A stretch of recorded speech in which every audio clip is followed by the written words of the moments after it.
আমরা এখন পৃথিবীতে কি দুর্যোগ পোহাচ্ছি একটু দেখুন। কাফেররা এখন আমাদেরকে পরীক্ষা করতে চায় আমরা ঘুমাই নাকি আমরা প্যারালাইজড, নাকি আমরা সজাগ আছি। এরা এটা দেখতে চায়। গত সপ্তাহ নরওয়েতে স্টপ ইসলামাইজেশন অফ নরওয়ে, নরওয়ের মধ্যে ইসলামের যে উত্থান, উত্থান মানে কি? প্রতিদিন প্রতিদিন প্রতিদিন ইহুদি খ্রিস্টানরা নরওয়েতে মুসলমান হচ্ছে, প্রতিদিন মুসলমান হচ্ছে, প্রত্যেকটি মসজিদে, রাস্তায় মুসলমান হচ্ছে, রাস্তায়।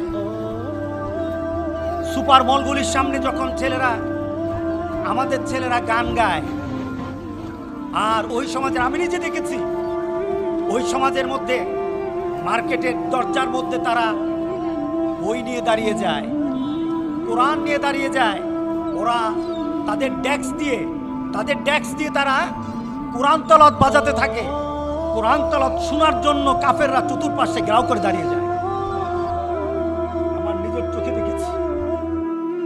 চোখে দেখেছি বার্মিংহাম একটা সিটি, ইংল্যান্ডে দেখলাম কিছু সংখ্যক ছেলে দাঁড়িয়ে, সুদাইসি, এরপর আব্দুর রহমান সুদাইসি, এরপরে হুজাইফি, তাদের কোরআন তেলাওয়াত ছেড়ে দিয়েছে। চতুর্পাশ থেকে সবাই দাঁড়িয়ে দাঁড়িয়ে শুনতেছে। শোনার মনোযোগটা এখন আমার চোখের সামনে ভাসে। তারা যখন কোরআন তেলাওয়াত শুনতেছিল, কাফেরগুলি এক মনে দাঁড়িয়ে দাঁড়িয়ে শুনতেছিল। এই যে ইসলামের একটা উত্থান হচ্ছে, এটাকে রোধ করার জন্য নরওয়ের কিছু লোক একত্রিত হলো, খ্রিস্টান কতগুলো লোক একত্রিত হলো একটা সিটির মধ্যে। সেখানে একত্রিত হয়ে তারা আগে থেকে ঘোষণা দিয়েছে, আমরা এতটার সময় এই শহরের এই চত্বরে কোরআন জ্বালিয়ে দেব। কি জ্বালিয়ে দেব? ফাখশাউহুম, ভয় পাও, তোমাদের কোরআনকে জ্বালিয়ে দেব। মুসলমান হচ্ছ, দেখো কোরআন জ্বালিয়ে দেব, মুসলমান হয়ে লাভ কি? কয়েকদিন পরে তোমাদেরকে জ্বালাবো। তারা ভয় দেখাতে চাইলো। ওরা নরওয়ের মুসলমান যারা নতুন করে মুসলমান হয়, তাদের ছেলেপেলেরা মুসলমান হয়, তাদেরকে ভয় দেখাতে চাইলো যে তোমরা যদি আবার মুসলমান হও, কোরআনের মতো তোমাদেরকে কিন্তু আক্রমণ করব। আর আল্লাহ বলেন, ওয়াল্লাহু মুতিম্মু নূরি, আল্লাহ বলেন আমি আমার কোরআনের আওয়াজকে আমি বাড়াতে থাকবো, পারলে ঠেকা। তারা কোরআনকে জ্বালিয়ে মনে করেছিল যে দুর্বল হয়েছে মুসলমান। গত এক সপ্তাহের মধ্যে নরওয়ের মধ্যে রাস্তায় রাস্তায় ছেলেপেলেরা, যে ছেলেগুলি কোরআন ঘরে শুনতো, এরা এখন রাস্তার মধ্যে শুনে।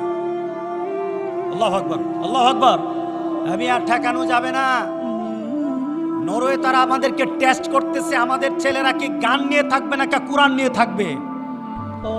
যদি আমাদের যুবকগুলি এখনো না বুঝ আসে, তাহলে বোঝা যাবে তোমাদের মতো যুবক আল্লাহর দরকার নাই, এই মুসলমান, জন্মগত মুসলমান দরকার নাই। এই পর্যন্ত নরওয়েতে 2.3% নতুন মুসলমান হয়ে গেছে।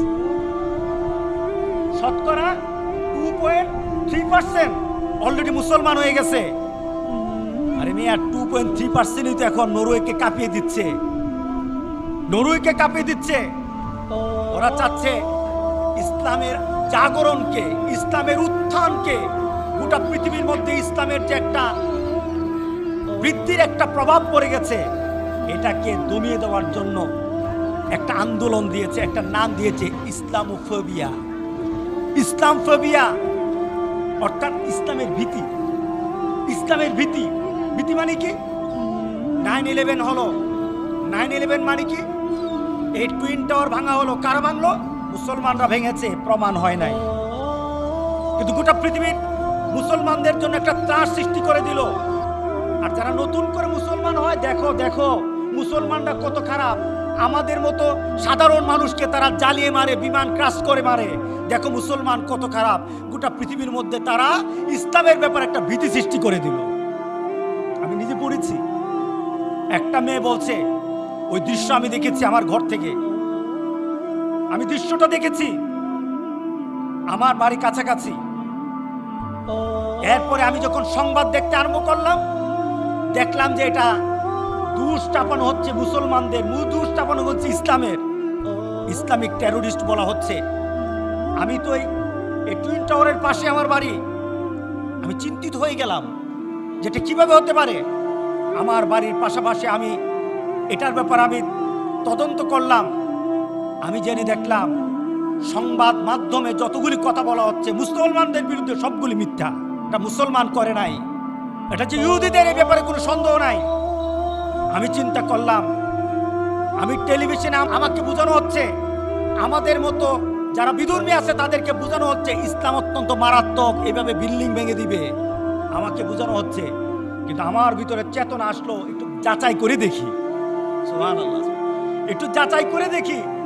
রাসূল পাক সাল্লাল্লাহু আলাইহি সাল্লাম যখন মক্কায় দাওয়াত দিলেন দ্বীনের ব্যাপারে, কাফেররা রাস্তায় রাস্তায় বের হয়ে বলা আরম্ভ করলো, একটা লোক হজে আসতেছে, কাবাগর জিয়ারতে আসতেছে, রাস্তায় মুড়ে মুড়ে কাফেররা দাঁড়িয়ে গেল এবং যারা নতুন ব্যক্তিরা আসে তাদেরকে বলতে থাকে, এই সাবধান, সামনে কিন্তু একটা লোক আছে, লোকটা পাগল, লোকটা কি বলে সে বুঝে না, লোকটা থেকে সাবধানে থাকো, তার সাথে যেন তোমার দেখা না হয়, দেখা হইলে কিন্তু খবর আছে, সাবধান, তার থেকে বেঁচে থাকো। বলেন তো দেখি, রাসূলের দাওয়াতটা কি রাসূল দিছিল নাকি কাফের দিছে? কাফেররা তাদের কানের মধ্যে দিয়ে দিছে, সাবধান, একটা লোক আছে, কিন্তু লোকটা কিন্তু মারাত্মক, তার কাছে যাও না। এখন মানুষের কিউরিসিটি, মানুষের মধ্যে একটা কিউরিসিটি কি, আল ইনসানু হারিসুম ফিমা মুনিয়া, মানুষের স্বভাব হলো যেটা নিষেধ করে তত বেশি খায়, তত বেশি যায়। বিড়ি খাবেন না, বিড়ির কোম্পানি কয় ক্যান্সার, ডাক্তারে কয় হায়াত কমে, সব কিছু কয়, এরপরে জনগণ টানা ছাড়ুন না, নাজন করছেন তাই না, দেখুন, ঠিক না? অথচ সিগারেটের গায়ে লেখা থাকে পৃথিবীর এমন কোনো খাদ্য নাই যে খাদ্যের গায়ে লেখা থাকে যে জিনিসটা ভালো না, একমাত্র সিগারেট, ঠিক না? কিন্তু খান কি না? হ্যাঁ, কি মজার টান দে, সুখ টান বলে আছে এটার মধ্যে একটা, সুখের চুটে একবার চোখ বন্ধ করে টান দেয়, কিন্তু না করা হচ্ছে। কিন্তু রাসূল পাক সাল্লাল্লাহু আলাইহি সাল্লামকে নিষেধ করা হচ্ছে, সাবধান, মুহাম্মাদের কাছে যাও না, উনি মারাত্মক মানুষ। এখন যারা নতুন আসে, এই মুহাম্মদ কে রে, দিল তো ঢুকায়া, সুবহানাল্লাহ বলেন না, দিল তো ঢুকায়া, এই লোকটা কে রে, মুহাম্মদ, সেটা পাগল, আচ্ছা দেখি না, পাগল হইলো তো, আচ্ছা দেখি না, পাগল দেখতে তো ভালো লাগে, দেখি না পাগল কেমন। রাসূল পাক সাল্লাল্লাহু আলাইহি সাল্লামের সামনে যখন আগত হজ যাত্রীরা, হজ করতে আসা দূর থেকে আসা মানুষগুলি, যখন অন্য কিছু কথা তো দরকার নাই, আমার রাসূলের চেহারা যখন তারা দেখে ফেলে, তখনই তো অর্ধেক কাজ, অর্ধেক ইমান ঢুকে গেছে। শুধু রাসূলের চেহারাটা দেখি চিন্তা করে, সুবহানাল্লাহ, আল্লাহু আকবার, একটা মানুষের চেহারা তো সুন্দর হতে পারে, একটা মানুষের চেহারা তো সুন্দর হতে পারে, এই মানুষটা পাগল হয় কিভাবে? আচ্ছা আচ্ছা দেখি লোকটা কি বলে, আল্লাহু আকবার, আল্লাহু আকবার, এটা তো ইসলামের নীতি। তোমরা ইসলাম ফোবিয়া দিয়ে কিন্তু ইসলামের ভীতি দিয়ে কিন্তু পৃথিবীতে তুমি ইসলাম রুখতে পারবা না। ইনশাআল্লাহ 2070 সালে গোটা পৃথিবীকে আমরা শাসন করব ইনশাআল্লাহ। ভয় দেখাতে পারবা না। এখন দেখেন অনেক ছেলেরা নামাজ পড়তো না, অনেক ছেলেরা কোরআন বুঝতো না। আপনাদের এলাকায়, আমাদের এলাকায়, এই দেশের মধ্যে অনেক ছেলেরা নাস্তিক ছিল, কিন্তু এখন তারা নাস্তিকতা তো দূরের কথা, ছেড়ে তো দিয়েছে নাস্তিকতা। কোরআনের উপর স্টাডি করে তারা এখন বই লেখে, তাদের বই এখন গোটা পৃথিবীর মধ্যে সমাদৃত হয়। ছেলেরা বলে আমরা নাস্তিক ছিলাম, বিশ্ববিদ্যালয় পড়ে, কিন্তু কোরআনের কাছে যখন আসলাম তখন বুঝেছি যে কোরআনটা, ইসলামটা কত মূল্যবান, কত মর্যাদার, কত সম্মানের, কত আলোকিত। সুতরাং তোমরা ইসলাম ফোবিয়া দিয়ে শুধু একটা ডাটা দেই, ইসলাম ফোবিয়া, এটাকে অর্থাৎ গোটা পৃথিবীর মধ্যে একটা ভয়ভীতি সৃষ্টি করতে হবে, যেন নতুন করে মুসলমান না হয়, আর মুসলমানের মধ্যে তা যারা আছে তারা যেন বলে, না রে ভাই, আমি আর ইসলামের মধ্যে বেশি দিন থাকবো না, আমি একটু এই মাঝামাঝি থাকবো, ঠিক আছে, বাপদাদা মুসলমান, নামটা থাকবে মুসলমান, চিন্তা চেতনা ইহুদি খ্রিস্টান আছে কি না, বাপদাদা মুসলমান, ঠিক আছে, বাপদাদা নামটা দিছে আর ফালাইলাম না, এখন কি করব, চিন্তা চেতনা কর্মের দিক থেকে ইহুদি খ্রিস্টান আছে কিনা বলেন তো দিকে আছে। এমন সৃষ্টির জন্য আমেরিকাতে একটা সংস্থা এটাকে পৃথিবীতে এই জিনিসটাকে ছড়িয়ে দেওয়ার জন্য তারা একটা বাজেট করেছিল। বাজেটটা এখন আছে, চিন্তা করেন, 2006 থেকে 2013 সাল পর্যন্ত তারা খরচ করেছে গোটা পৃথিবীর মধ্যে মুসলমানদেরকে ইসলাম সম্পর্কে ভয় সৃষ্টি করার জন্য। 2006 থেকে 2013 সাল পর্যন্ত তারা 206 মিলিয়ন ডলার, অর্থাৎ বাংলাদেশে 18,000 কোটি টাকা, 1,000 2,000 না, 18,000 কোটি টাকা তারা এই কয়েক বছরে ব্যয় করেছিল। এখন চিন্তা করবেন 2013 থেকে 2019 পর্যন্ত তারা কত হাজার কোটি টাকা তারা বাজেট করেছে মুসলমানদের বিরুদ্ধে, ইসলামের বিরুদ্ধে, কিন্তু ফিরাতে পারতেছে? কি বলেন, পারতেছে নাকি? পারবে না। ওয়াল্লাহু মুতিম্মু নূরিহি ওয়ালাউ কারিয়াল কাফিরুন। কুরআন জ্বালায়া কুরআনের ক্ষতি করতে পারবে না, বরঞ্চ কুরআন জ্বালানোর পর আমি মুমিনের ঈমানকে আরো বাড়ায় দেব। তোমরা জ্বালাইবার বেড়ে যাবে। গোটা পৃথিবীর মধ্যে এখন এই চিন্তা চলে আসছে যে গোটা পৃথিবীর মধ্যে এখন যুবকরা দাঁড়িয়ে গেছে যে ইলিয়াস যদি কোরআনকে হেফাজত করতে চায়, তার জীবন বাজি রেখে আমরা কোরআনের দিকে অগ্রসর হব ইনশাআল্লাহ বলি, ইনশাআল্লাহ বলি। আল্লাহ আমাদের সবাইকে বুঝ দেখ, আল্লাহ আমাদের সবাইকে বুঝ দেখ। তারা কোটি কোটি কোটি কোটি টাকা গোটা পৃথিবীর মধ্যে খরচ করতেছে শুধু ইসলামকে রুকো, ইসলামকে রুকো। কিন্তু নদীর জোয়ার কিন্তু ছোটখাটো বাঁধ দিয়ে আটকে রাখা যায় না। জোয়ার যখন আসে বাঁধের উপর দিয়ে উপচে পড়ে, বাঁধ দিয়ে নদীর জোয়ার ঠেকানো যায় না। ইসলামের জোয়ার যখন চলে আসে ঠেকায় রাখতে পারবে না, ঠেকায় রাখতে পারবে না, চলে আসবে ইনশাআল্লাহ।